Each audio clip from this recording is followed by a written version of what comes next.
Hello! Hi అండి అందరికి. రీసెంట్‌గానే విజయసాయి రెడ్డి వైసీపీ పార్టీకి రాజీనామా చేసిన తర్వాత, ఆ పార్టీ కార్యకర్తలు, అలాగే ఆ పార్టీ నాయకులు జగన్మోహన్ రెడ్డి గూడా తీవ్రస్థాయి నిరాశలో ఉన్నారనమాట. ఏదైతే ఒక కీలకమైన నేత పార్టీ ఆవిర్భావం నుంచి పార్టీని డెవలప్‌మెంట్ చేయడంలో ఒక కీలకమైన నేత పార్టీని వీడారు కాబట్టి, వైసీపీ అభిమానులు, అలాగే జగన్మోహన్ రెడ్డి అభిమానులు కూడా తీవ్రస్థాయి నిరాశలో ఉన్నారనమాట. అయితే ఇలాంటి సందర్భంలో వైసీపీ క్యాడర్‌కి ఒక గుడ్ న్యూస్ లాంటి పరిణామం అయితే జరిగింది. అదేంటి అంటే మనందరికీ తెలుసు కదా! రఘురామకృష్ణరాజు జగన్మోహన్ రెడ్డి కేసుల విషయంలో ఆయన జగన్మోహన్ రెడ్డికి వ్యతిరేకంగా పోరాడుతున్నారు. ఏదైతే జగన్మోహన్ రెడ్డి యొక్క బెయిల్ రద్దు చేయాలి.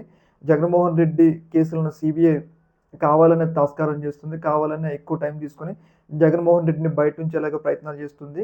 అన్నట్లుగా ఆ యొక్క వాదనలను బేస్ చేసుకొని ఆయన సుప్రీం కోర్ట్‌లో ఒక పిటిషన్ అయితే వేయడం జరిగింది. ఏందంటే ముఖ్యంగా జగన్మోహన్ రెడ్డి యొక్క కేసులను వేరే రాష్ట్రాలకు బదిలీ చేయాలి.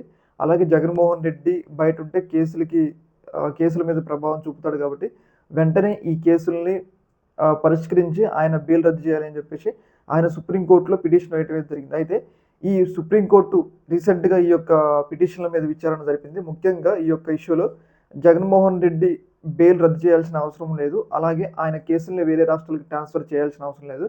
ప్రైవేటు వ్యక్తులైన మీరు జగన్మోహన్ రెడ్డి కేసులు రద్దు చేయమంటానికి మీరెవరు అన్నట్లుగా ఒక రకంగా రఘురామకృష్ణరాజుకి, అలాగే వాళ్ళ యొక్క లాయర్‌లకి సుప్రీంకోర్టు ఒక రకంగా క్లాస్ అయితే తీసుకోవడం జరిగింది.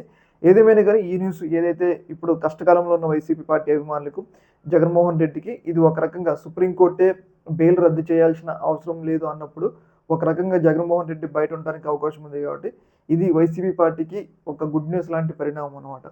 అయితే ఈ యొక్క ఇష్యూ మీద మీ యొక్క అభిప్రాయాన్ని కింద కామెంట్‌లో తెలియజేయండి. ఓకే మరి. Thank you.